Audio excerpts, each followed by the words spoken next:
ख्रिस्तामधील सर्वांना शुभ प्रभात. आमच्या तारणाऱ्या प्रभू येशू ख्रिस्ताच्या नावात विश्ववाणी परिवाराकडून आम्ही मार्गाकरिता प्रकाश कार्यक्रमात आपले सहर्ष स्वागत करीत आहोत.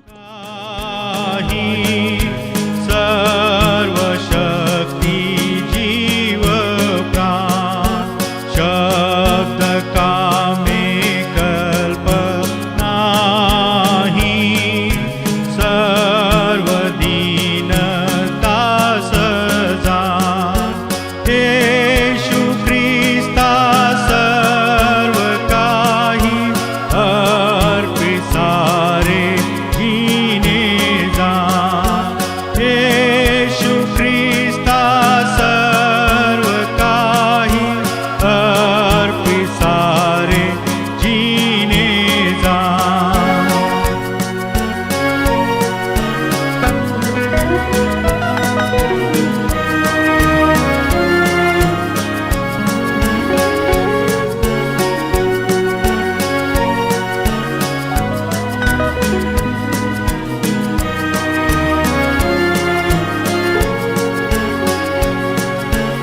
आत हेही त्याचे कार्या पाय मार्गी चालाया नेत्र माझे त्या पाहाया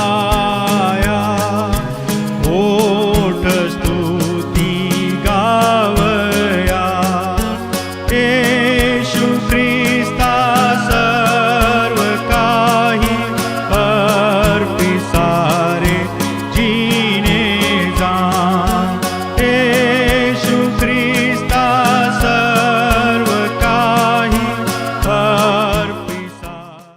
आजच्या मननासाठी देवाचे वचन नेहेम्या अध्याय 12 40 ते 44 ही वचने. नेहेम्या अध्याय 12 40 ते 44 ही वचने. अशा स्तोत्रे म्हणणाऱ्या दोन्ही टोळ्या देवाच्या मंदिरात उभ्या राहिल्या. मी व मजबरोबर अर्धे अधिपतीही उभे राहिलो. याजक अल्याकीम, मासेया, मिन्यामीन, मिखाया, एल्योएनाई, जखर्या व हनन्या यांनी करणे हाती घेतले आणि मासेया, शमाया, एलाजार, उज्जी, यहोहानान, मल्किया, एलाम व एजेर यांनीही करणे घेतली. गायकांनी उच्च स्वराने गायले. जिज्रह्या यास अध्यक्ष होता. त्या दिवशी लोकांनी मोठे यज्ञ करून आनंद केला, कारण देवाने त्यास आनंदाने परिपूरित केले होते. बायका मुलांनीही आनंद केला. यरुशलेमेचा आनंदध्वनी दूर जाऊन पोहोचला. याजक व लेवी यांचे ठरलेले वाटे नगरोनगरीच्या शेताप्रमाणे गोळा करावी म्हणून त्या दिवशी भांडारे, परमेश्वराप्रित्यर्थ समर्पित अंश, प्रथम फळे व दशमांश यांच्या कोठड्यांवर लोक नेमण्यात आले. कारण याजक व लेवी हे हजर राहिल्या कारणाने यहुदास आनंद झाला होता. प्रभू परमेश्वर या वचनांद्वारे आपला आजचा दिवस आशीर्वादित करो. आजच्या मननासाठी परमेश्वराचे वचन नेहम्याचे पुस्तक त्याचा 12वा अध्याय 40 ते 44 पर्यंतची वचने आपण बघूया. देवाच्या लोकांनो, ह्या ठिकाणी एक अद्भुत गोष्ट त्या ठिकाणी सांगितल्या गेलेली आहे. ते म्हणजे परमेश्वराचा कामामध्ये आनंद आणि समर्पण. देवाच्या लोकांनो, जोपर्यंत तुम्ही आणि मी परमेश्वराच्या कामामध्ये समर्पण करणार नाही तोपर्यंत तुमच्या आणि माझ्या कामामध्ये मला आनंद मिळणार नाही. समर्पणा वाचून परमेश्वराचे कार्य अधुरे आहे. यदि तुमचं आणि माझं समर्पण यदि परमेश्वराच्या कामासाठी नाही तर तुम्हाला आणि मला त्या प्रभूचा परमेश्वराच्या कामामध्ये आनंद मिळणार नाही. आणि ह्या ठिकाणी आपण बघत आहोत की नेहम्याने जे समर्पण ज्या गोष्टीसाठी केलं होतं आणि जे गोष्टीसाठी समर्पण करून त्यांनी तो यरुशलेमेचा कोट त्यांनी बांधून काढला आणि आम्हाला त्या ठिकाणी दिसत आहे की ती सर्वात मोठी आनंदाची गोष्ट आहे. आज देवाचं वचन आम्ही बघितलं स्तोत्रसंहिता 126 आणि 2 आणि 3 वचनामध्ये लिहिलेलं आहे की परमेश्वराने आम्हाला आनंदित केलं आहे म्हणून आमची मुखे आनंदाने भरलेली आहे, आमची मुखे हास्याने भरलेली आहे. आज देवाच्या लोकांना जेव्हा देव आनंद आम्हाला देतो तो खरा आनंद असतो. आणि परमेश्वराचा कामामध्ये जो आनंद आहे तो आनंद कशामध्येच नाही. आम्ही दुसरी गोष्ट ह्या अध्यायामध्ये बघतो की देवाच्या कामामध्ये व्यस्तता. आम्ही जितके देवाच्या कामामध्ये व्यस्त राहू, परमेश्वराचं वचन सांगतं तेवढ्या कामामध्ये क्वालिटी येणार आहे. कोटाचा काम आणि तो कोट बांधण्यासाठी त्या कामामध्ये होता आणि तो आम्हाला दिसून येतो देवाच्या लोकांना.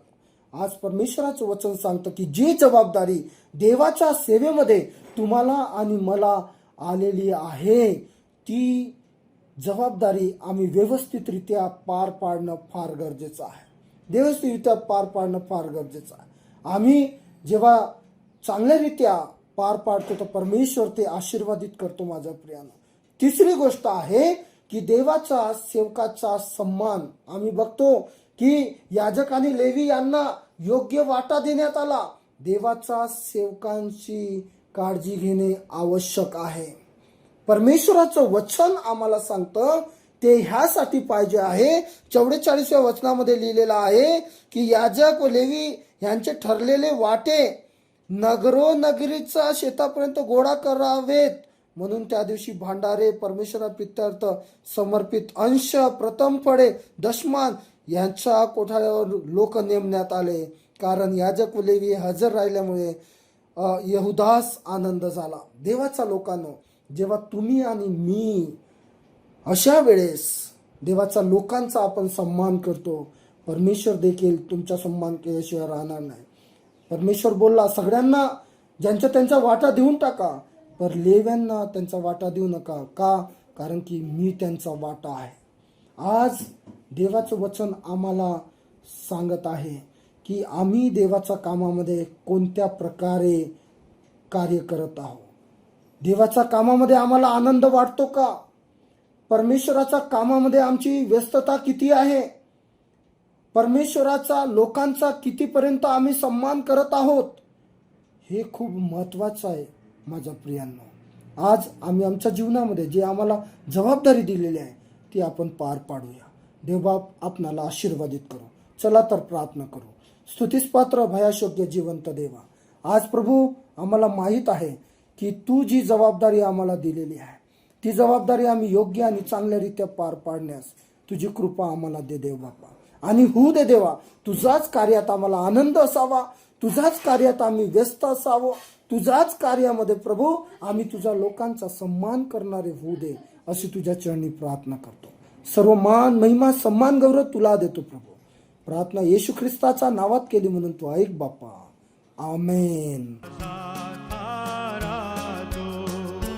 येशू ख्रिस्ता सर्व काही अर्पिसारे जीने जा.